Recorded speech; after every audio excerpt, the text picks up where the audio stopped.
going on? How y'all doing out there? Then we're gonna be about old Ben Roethlisberger, old good old frat boy like a Will Ferrell loaf of that Wonder Bread Pillsbury dough boy, old squeeze vanilla ice cream, old plain toothpaste, oh just a clear patch of white cloud tissue paper. Yeah, he won two Super Bowls and went to three, but he kind of underachieved, and he really was a bit much.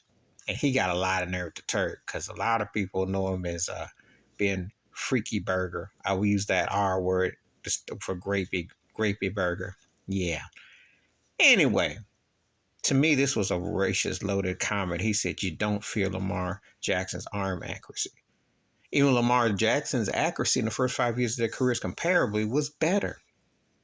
And as pointed out, Ben Roethlisberger only played with Hines Ward, who was an XFL coach now, who was a very good receiver, and a guy named Antonio Brown, until before he flipped and gyrated, was headed for a gold coat. He already got a world championship with Tampa Bay and won a Super Bowl, but Antonio Brown was pretty freaking good.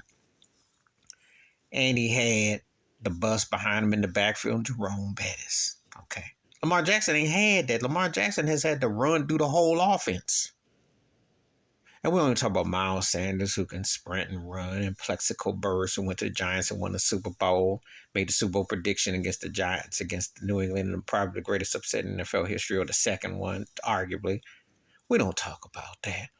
We don't even gonna talk about Santonio Holmes, who I dubbed at the time the Robert Ory, the James Posey of receivers, because he always seemed to come up clutch in the postseason.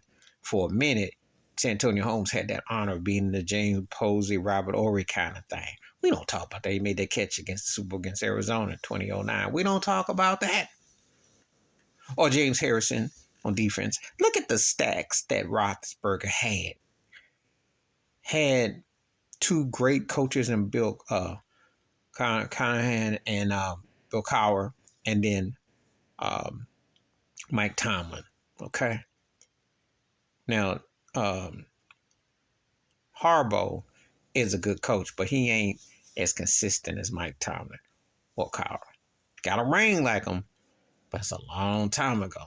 But he don't know what to do with Lamar Jackson, style-wise. And they never gave him nothing to work with. Black quarterbacks, I'm going to be real with you. Mahomes kind of had it with Tyreek, but he got it with Kelsey. But Mahomes makes that engine stir. But by and large, when black quarterbacks come to the NFL, they don't have a chance because they get stuck with the most dumped down third tier, low second, third tier receiver cores you can get. Unlike their white counterparts who come in with better tools to work with. I'm just keeping it 100 on that. So before Roethlisberger, and yeah, I make it racial because it has been a pattern I've noticed with black quarterbacks and head coaches. They don't always get the best opportunities to say, here's the job. Make it happen. Because Mike Tomlin showed you he can coach. I mean, he didn't had, some busters back there post Roethlisberger. And that team, he kept them on par to at least being like a 500 respectable team. There's the thing. But anyway, his shots, he needed to put the drinks down. Lamar Jackson got a league MVP. Ben Roethlisberger wasn't sniffing that. And I don't know how I know it's racist in the NFL and the collusion against Lamar Jackson. You can't tell me that guy shouldn't be picked up. The reason why is because he wanted to be his own agent. He was just hired lawyer. He don't need to be playing the game. Good and well, he's the exact kind of quarterback that is the standard of today.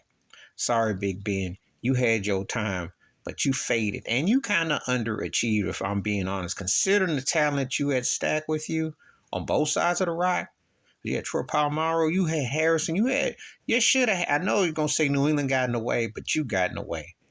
Some bad, drunk games. Anyway, I didn't care for what he had to say about Lamar Jackson. I'm letting it be known. And you can't talk about arm accuracy because you were trying to be mobile as a big boy yourself. You weren't just standing around in the pocket. You scrambled and moved too. That's why when you talk about a black counterpart in Cam Newton, or you see a Josh Allen today, they ate off the Roethlisberger tree. But you weren't always there for your accuracy. You moved too. Please hit like, subscribe, book on thoughts, comments, and I do respond. Thank you. Wash your hands. Keep your mind clear. Watch out for another. And I'm done.